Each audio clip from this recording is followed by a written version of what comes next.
Если надоело, что в коробке лапка выжимная сцепление скрипит, то покупаем солдатик, потому что он изнашивается, и покупаем новую вилку.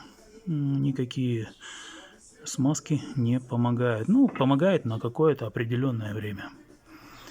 Поэтому берем новую вилку и новый солдатик вот этот.